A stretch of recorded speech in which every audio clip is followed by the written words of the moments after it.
When we use an app or a tool, we expect it to perform a simple function. But the planets are not tools. They operate as a resonant mirror, reflecting a web of inputs, connections, and personal growth.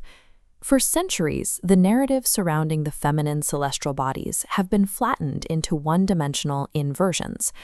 These stories frequently characterize them as vain beauties, as chaotic witches, or petty wives. This historical pattern consistently moved sovereign figures into smaller, supporting roles, filing away their authority within the domestic or the peripheral. Beneath these layers are the invocations, the hidden, messy, evolutionary truths that these forces represent.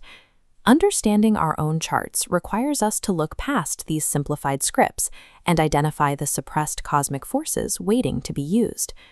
Traditional astrology often labels Venus as the lesser benefic, a planet of surface-level beauty and material wealth. Over an 8-year cycle, Venus traces a near-perfect 5-petal figure in our skies. This 13-8 resonance produces the pentagram. Esoterically, this fifth ray of concrete science seeds the mind with knowledge to create, a geometry seen physically in the structure of a rose. Venus provides the intelligent, mathematical blueprint that underpins the structure of our reality. Eris, the goddess of discord, arrived in our awareness through a dispute. Her discovery in 2005 immediately set astronomers quarreling over which bodies deserved planetary rank. That quarrel resulted in a bureaucratic resolution that demoted Pluto, forcing the scientific community to redefine the very category of planet. In Greek thought, Eris has two natures. The first is phthonос, the begrudging envy that seeks to pull others down. But the second is zelos. Zelos is emulous envy. We see it when an impossible record, like the 4-minute mile, is finally broken. Once exposed, others follow within weeks.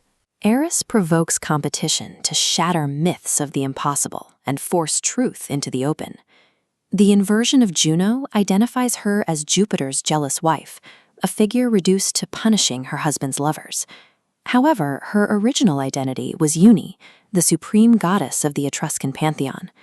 These ancient gold tablets identify her with the great goddesses of the Near East, long before Rome absorbed her and demoted her to a supporting role. Her title, Moneta, means to warn.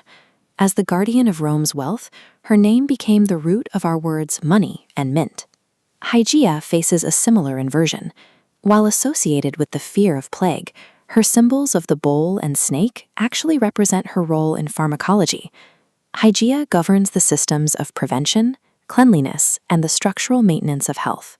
Both Juno and Hygieia represent structural integrity, one enforcing the justice of the state, the other enforcing the laws of biological health. The history of these planets follows a specific rhythm: an uninvited arrival, a dispute over rank, and a systematic demotion from sovereign deity to asteroid or wife.